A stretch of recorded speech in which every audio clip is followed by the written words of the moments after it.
Oui. Eh, mais pourquoi on les laisse comme ça?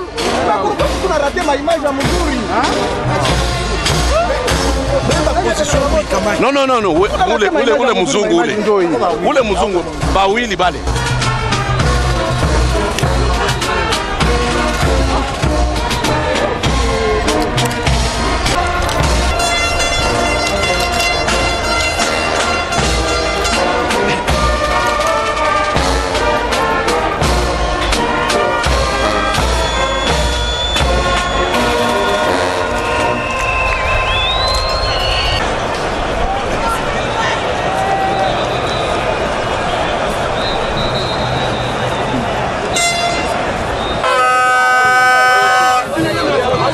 Caméra Bilele, bien Weston, bien Weston.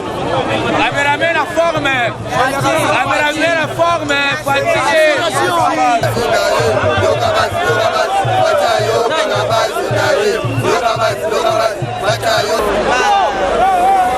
Nous avons la victoire. On a gagné facilement les combats. On va y gagner.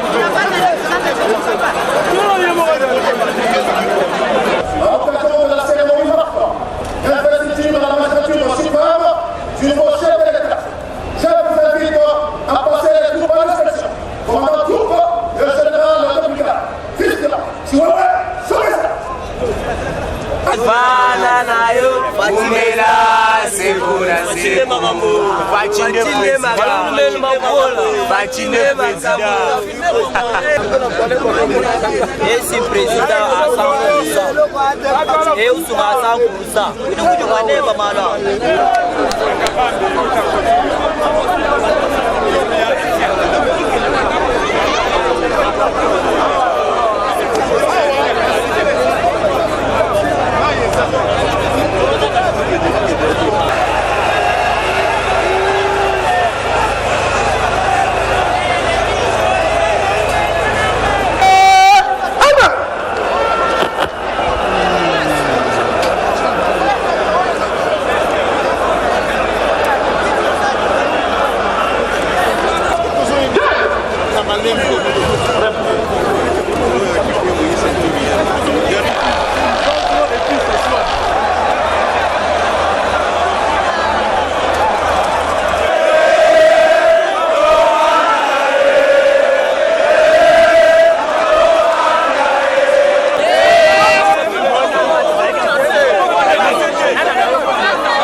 Même quand j'interviens.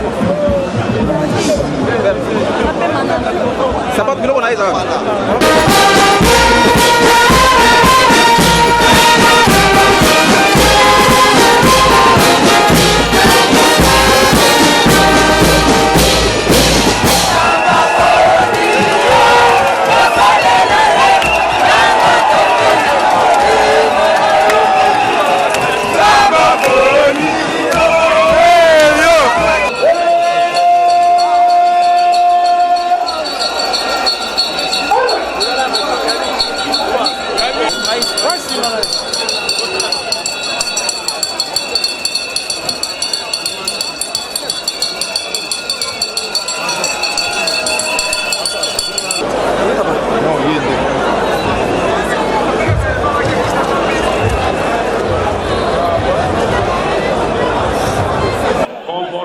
À cette disposition de recevoir son serment en qualité de président de la République démocratique du Congo et de lui en donner acte. Par ce motif, plaise à la Cour constitutionnelle de recevoir conformément à l'article 14 de la Constitution qui est invoqué le serment de M.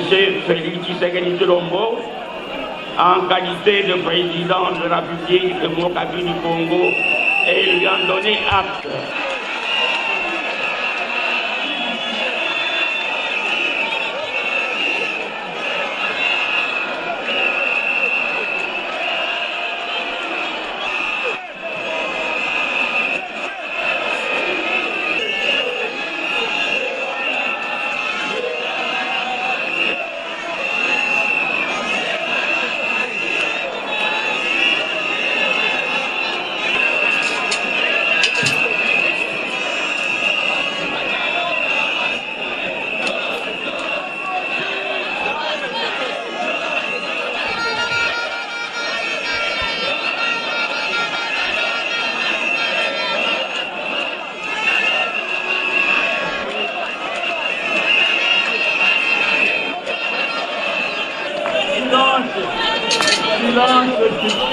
Silence, s'il vous plaît.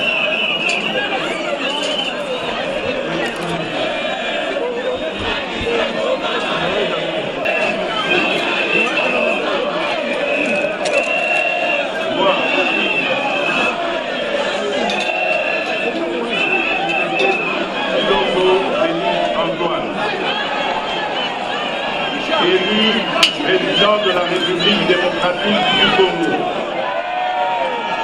Je jure solennellement devant Dieu et la nation d'observer et de défendre la Constitution et les lois de la République, de maintenir son indépendance et l'intégrité de son territoire, de sauvegarder l'unité nationale, de ne me laisser guider que par l'intérêt général et le respect des droits de la personne humaine, de consacrer toutes mes forces à la promotion du bien commun et de la paix, de remplir loyalement et en fidèle serviteur du peuple les hautes fonctions qui me sont confiées.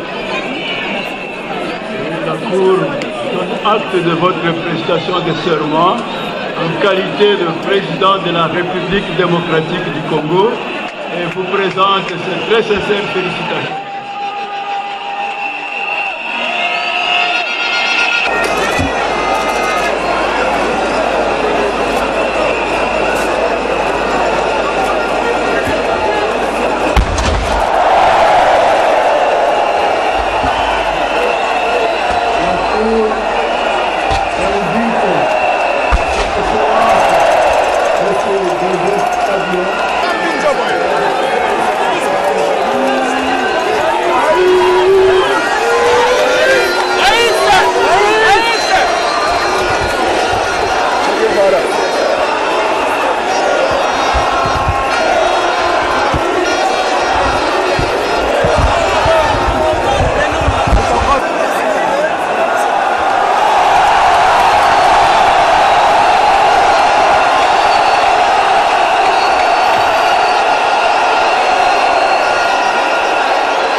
inaliénable.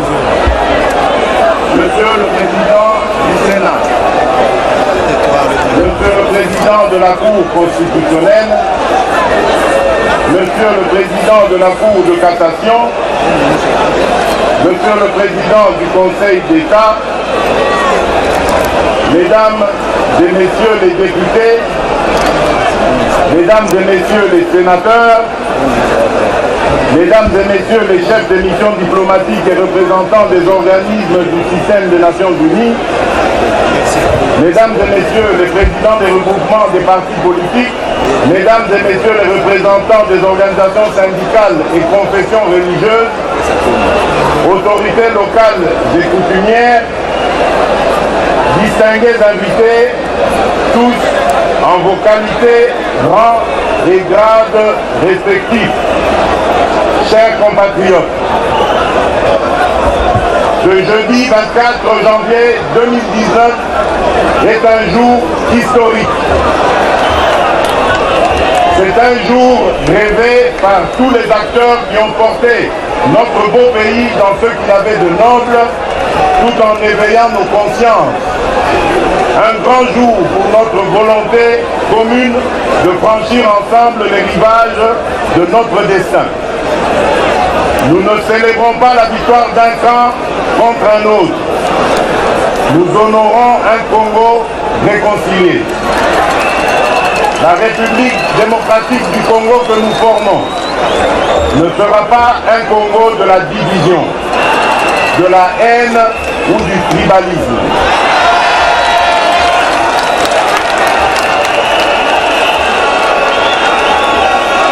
Nous voulons construire un Congo fort dans sa diversité culturelle et son attachement à la mère patrie.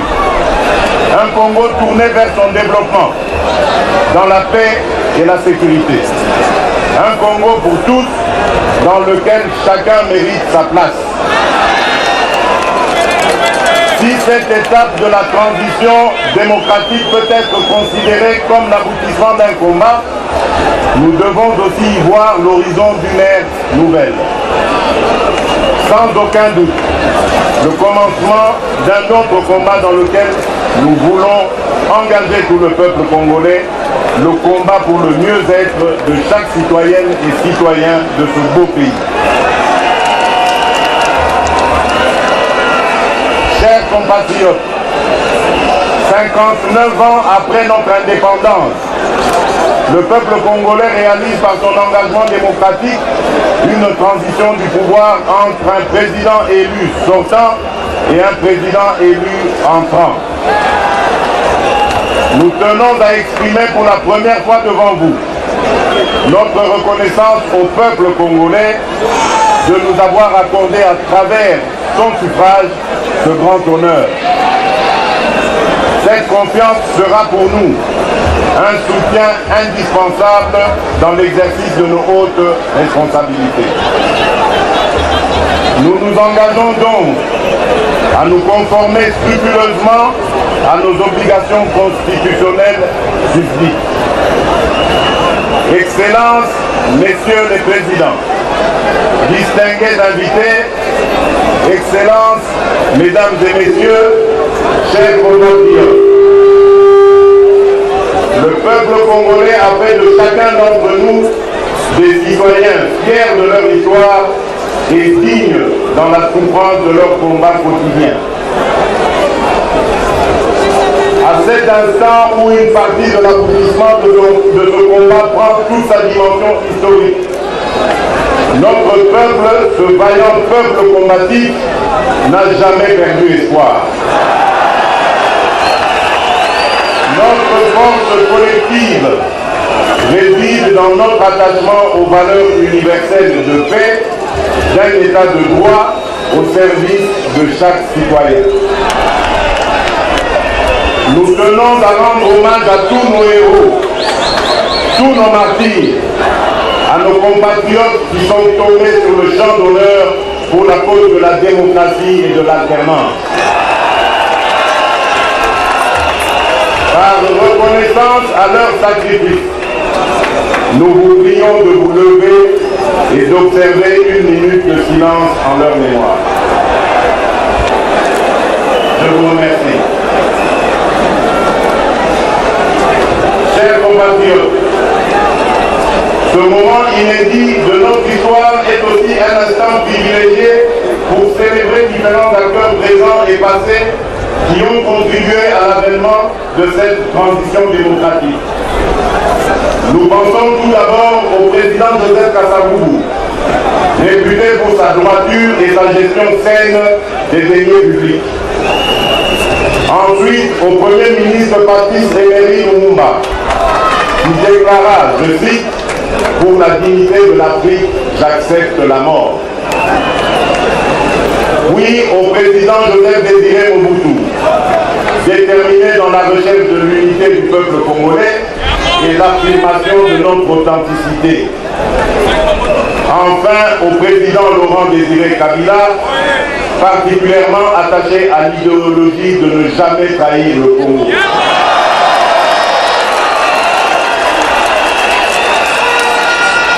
Pour ces architectes de notre souveraineté, la noblesse de leur combat demeurera à jamais dans notre conscience collective nationale. Elle est une exigence qui nous impose de réussir dans notre mission au service de notre peuple. Nos pensées se dirigent également vers tous les candidats qui ont participé à l'élection présidentielle du 30 décembre 2018. Nous saluons la participation importante des femmes comme candidates aux différents scrutins du récent processus électoral. Nous les encourageons à s'engager davantage lors des prochaines échéances électorales afin de promouvoir la parité homme-femme prônée par l'article 14 de notre Constitution. C'est ici l'occasion de témoigner notre profond respect et sincère admiration à l'endroit de notre frère Martin Fayulu Madidi, avec lequel nous avons mené ce combat politique depuis plusieurs années. L'engagement de ce véritable soldat du peuple est un exemple pour la vitalité de notre démocratie et la responsabilité civique de chaque Congolais. Nous partageons aussi un sentiment patriotique commun avec le camarade Emmanuel Ramazani Shadari et tous les autres citoyens qui ont pu apporter engagement et contribution par leurs idées pour un Congo meilleur. À tous ces compatriotes et mérites, la patrie leur est reconnaissante. Par la consultation, le dialogue et la prise en considération de leurs idées, nous sommes enclins à les associer à la gouvernance de notre pays. Chers compatriotes, l'animation de notre processus démocratique a bénéficié de l'apport déterminant de plusieurs institutions, organismes et acteurs de la société civile. Nous voulons aussi mettre en exergue l'important rôle de la Commission nationale électorale indépendante, CENI en sigle, des confessions religieuses dans toute leur diversité, des organisations civiles et mouvements citoyens. En effet, pour la première fois, notre pays a organisé sur fonds propres, sans la moindre contribution financière extérieure, une triple consultation électorale. Néanmoins, notre dispositif électoral mérite des ajustements appropriés. Nous saluons la contribution de différentes confessions religieuses de notre pays dans la consolidation du processus électoral, avec une mention particulière à l'Église catholique, dont l'accord de Saint-Sylvestre a été déterminant. Chers compatriotes, cette campagne a été aussi pour nous l'occasion de valider le patriotisme de certains de nos concitoyens disposés à surpasser toute ambition individuelle pour privilégier l'intérêt supérieur de la nation. Nous avons une pensée émue pour notre frère, ami et colistier de la coalition CAP pour le changement en sigle 4, nous citons Vital Kamerhe, ancien président de notre Assemblée nationale. Vital Kamerhe est président du parti Union pour la Nation congolaise, UNC, bien qu'initialement candidat à la présidentielle de 2018, a su mettre les intérêts du peuple congolais au-dessus de ses ambitions personnelles en formant avec nous-mêmes et notre formation politique UDPS le ticket gagnant. Chers compatriotes, la force et l'unité d'un peuple repose sur la solidarité et la réconciliation nationale.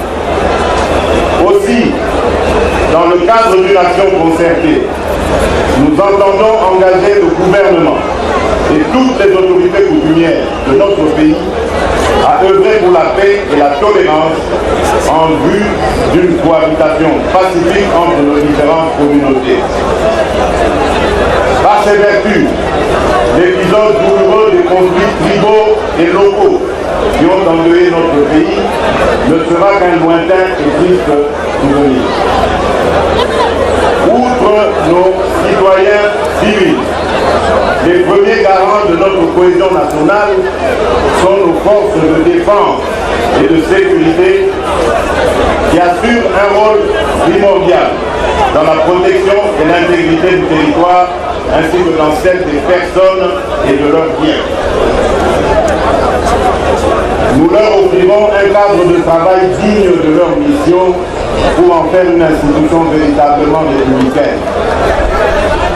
Nos forces de défense et de sécurité doivent être porteuses du dialogue entre civils et leurs différents corps de métier. La gestion de nos forces de défense et de sécurité doit se faire sans la moindre discrimination ethnique ou sociale. À compter de ce jour, elles doivent se sentir pleinement intégrées dans la nation par leurs actes. Nous voulons valoriser par une plus forte responsabilité l'attachement de nos compatriotes aux valeurs républicaines qui régissent notre nation. Chers compatriotes, nous appelons les détenteurs de l'autorité à tous les échelons de notre pays au respect strict et infaillible des droits des personnes et de leurs biens, conformément à la Déclaration universelle des droits de l'homme, en leur demandant de réaliser leur mission dans le cadre légal. Dans ce contexte, le gouvernement initiera une campagne de sensibilisation de tous les agents de l'État sur leurs responsabilités vis-à-vis de nos populations.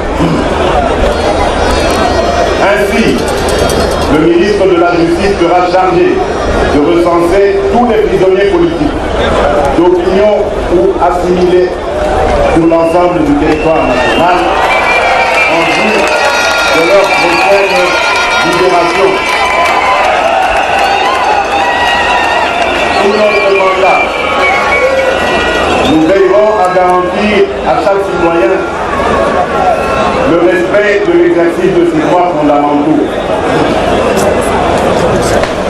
Nous nous engageons à bannir toute forme de discrimination. Nous bénéficions à chaque étape de l'inspiration de ceux qui orientent notre vision. À ce titre, nous voulons rendre un hommage héroïque à celui qui a orienté et façonné notre lutte politique durant 4 décennies, avant de nous quitter au cœur du combat le 1er février 2017. Nous avons cité le président Etienne Tshisekedi.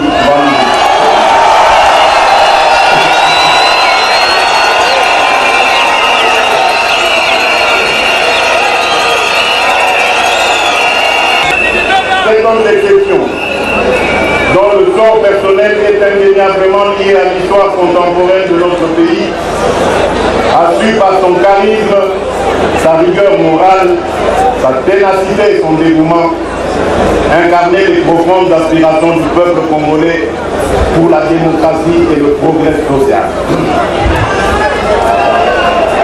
nous voudrions ici lui témoigner toute notre affection et la reconnaissance de la nation tout entière.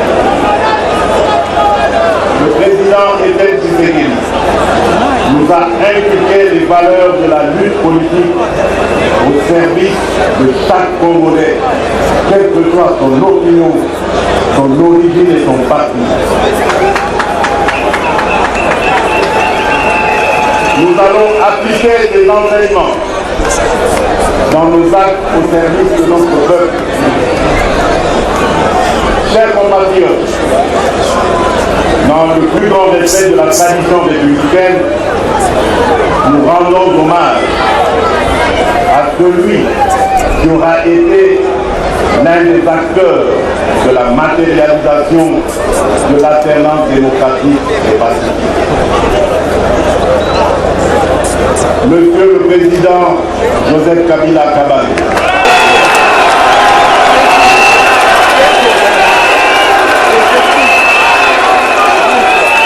le long combat pour l'émancipation et la souveraineté du peuple congolais par l'instauration d'un véritable état de droit.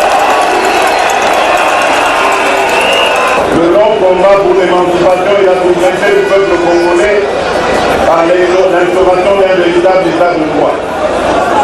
À ce titre, nous avons été votre fervent adversaire politique, Monsieur le Président.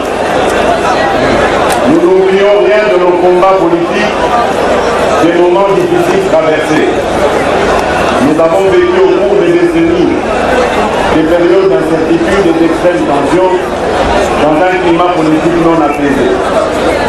Dans votre exercice du pouvoir, vous avez pu engager le pays dans une transition qui avait abouti à la réunification du territoire national alors divisé.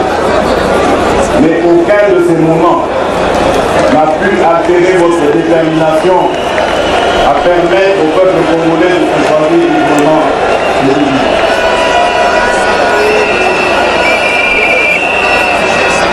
Votre action s'inscrit ainsi dans l'héritage de vos prédécesseurs et autres dirigeants historiques. Veuillez accepter, Monsieur le Président, toutes nos félicitations. Chers compatriotes,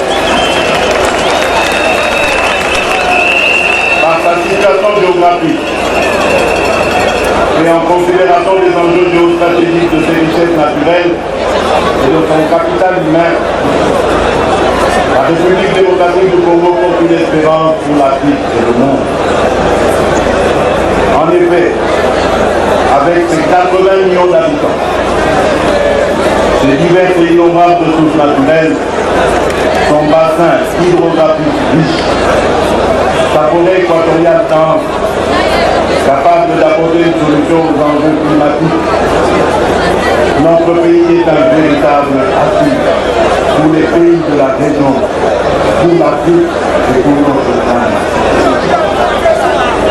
À titre d'exemple, différentes études d'organismes internationaux de référence démontrent que le potentiel de notre pays peut éradiquer la faim dans le monde.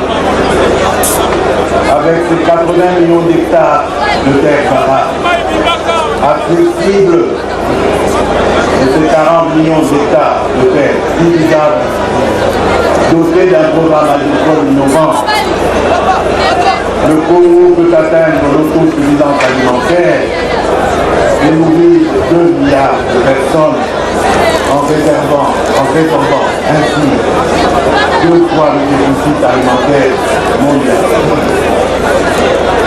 Dans le cadre de l'industrie automobile, la production mondiale de voitures électriques dépassera dans un futur proche celle des voitures à moteur polluées.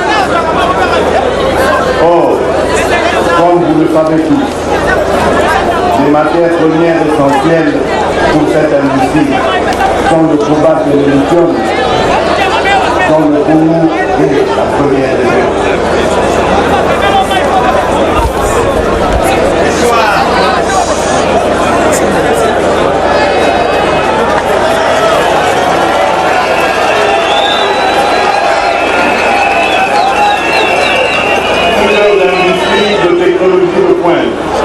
dépendre de notre sous-sol.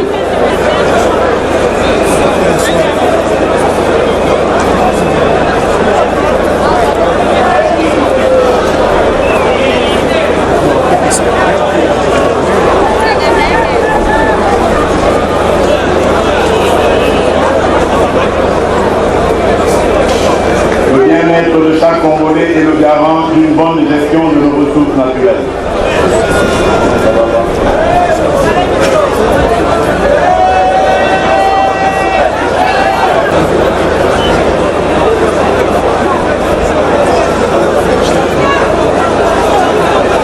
Mesdames et messieurs les chefs d'État et de gouvernement distingués d'invités en moment de qualité, au nom du peuple congolais que je représente en ma qualité de président de la République, je serre l'Oboda Ritouba. Merci Basi, merci Ra. Merci.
Nous engageons à ériger un État moderne, pacifique, démocratique et soucieux de chaque citoyen.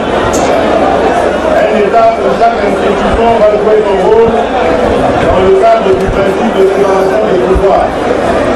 Un État qui garantira le bonheur de tous, en communion avec nos pères fondateurs. Nous pouvons valablement formuler pour les générations futures des promesses qui inspirent notre engagement. Le gouvernement que nous allons nommer prochainement et qui sera investi par le Parlement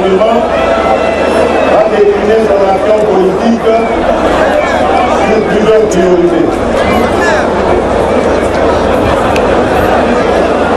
La pacification de tout le territoire national en accélérant la lutte contre l'éradication des groupes armés qui sévissent et sèment la désolation auprès de la population.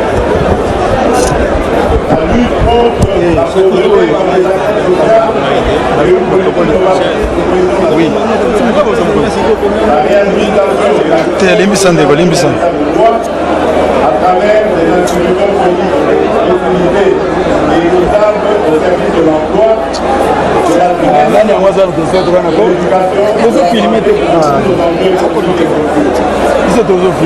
efficace et déterminée contre la corruption et les anti-valeurs, notamment l'impunité, la mauvaise gouvernance, le tribalisme et autres. La promotion de la presse et des médias pour en faire véritablement un quatrième pouvoir. La consolidation de notre capital humain par la promotion des jeunes et des femmes. Le développement des milieux ruraux par la construction des infrastructures sociales de base pour mieux maîtriser les zones rurales.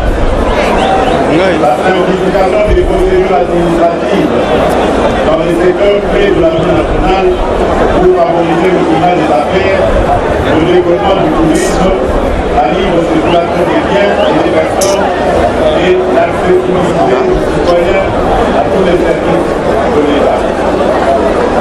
Chers compatriotes, la réalisation de ces engagements se traduit par la mise en place d'un plan ordonné.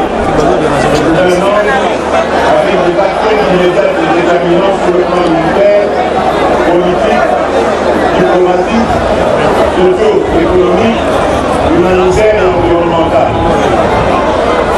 Nous ferons de la réconciliation nationale une de nos priorités.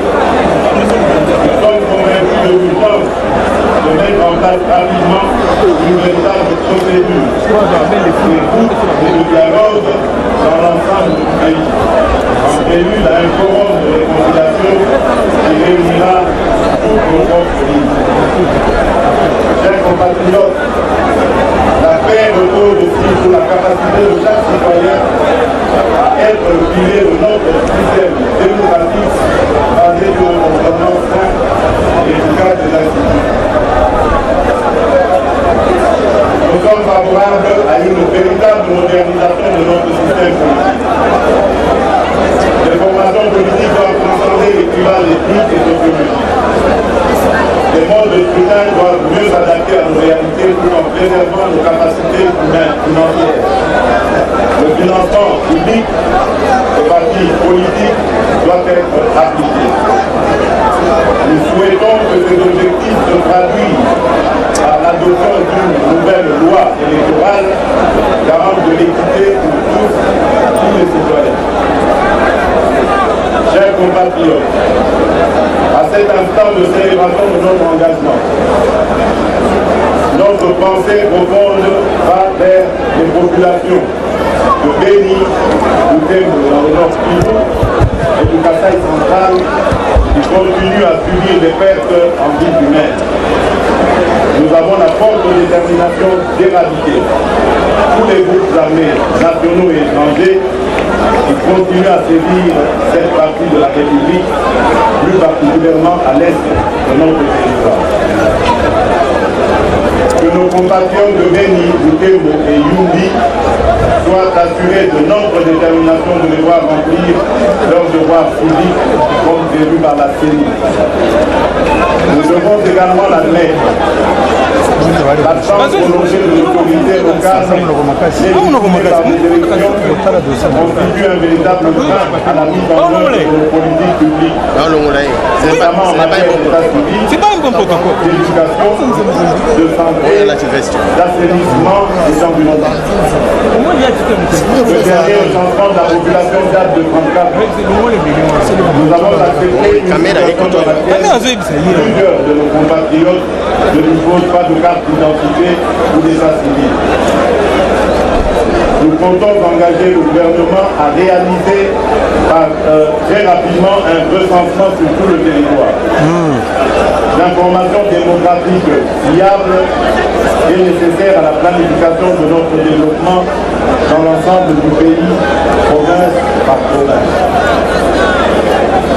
Nos provinces souffrent car notre système de transfert des recettes fiscales est inégalitaire.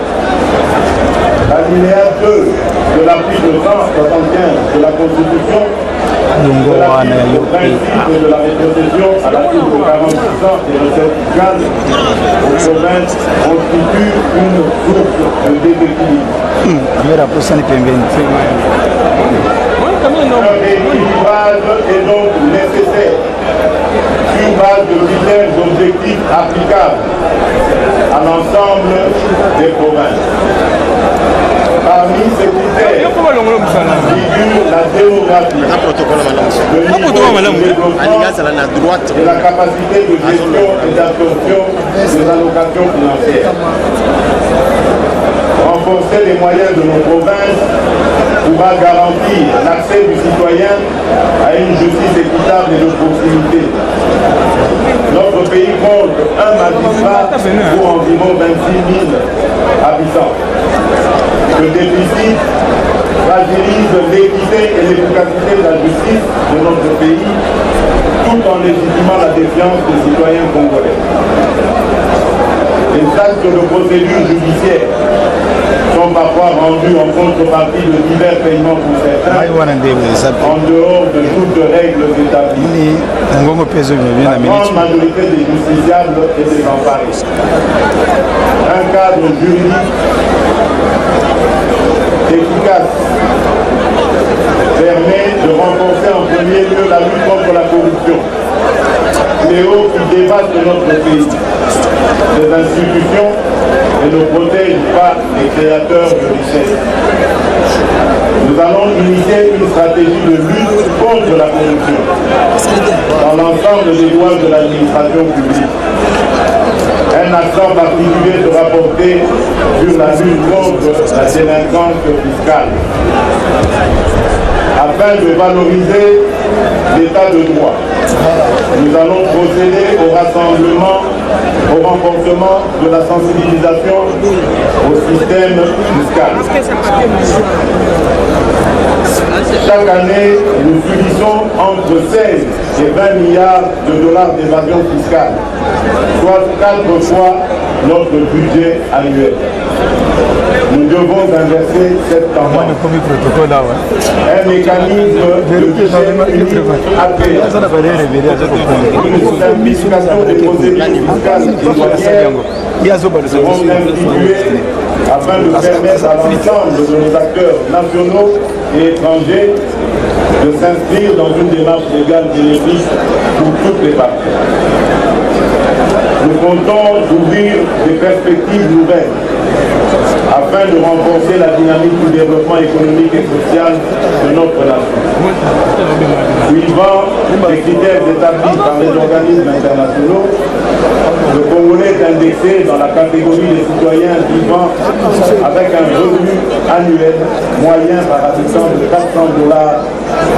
soit un des revenus les plus faibles de la planète.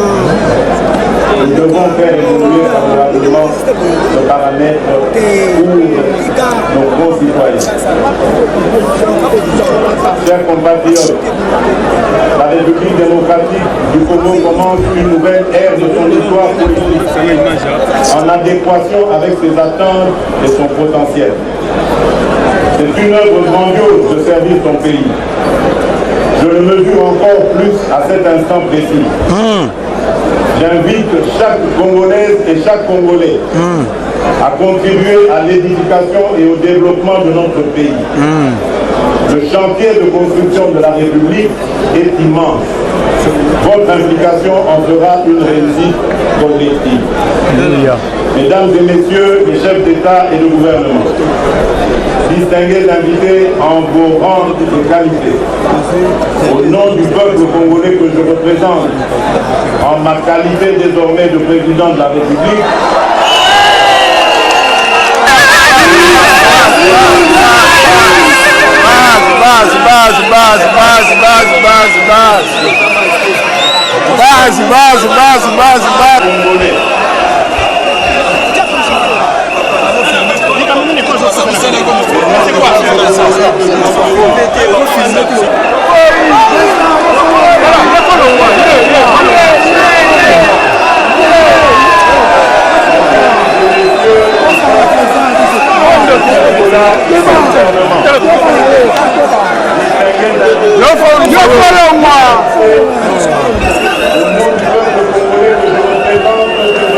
En ma qualité de président de la République, je tiens à vous réitérer toute ma gratitude pour avoir rehaussé de votre présence cette cérémonie d'investiture. Que Dieu bénisse notre nation. Vive la République démocratique du Congo. Vive la Renaissance africaine.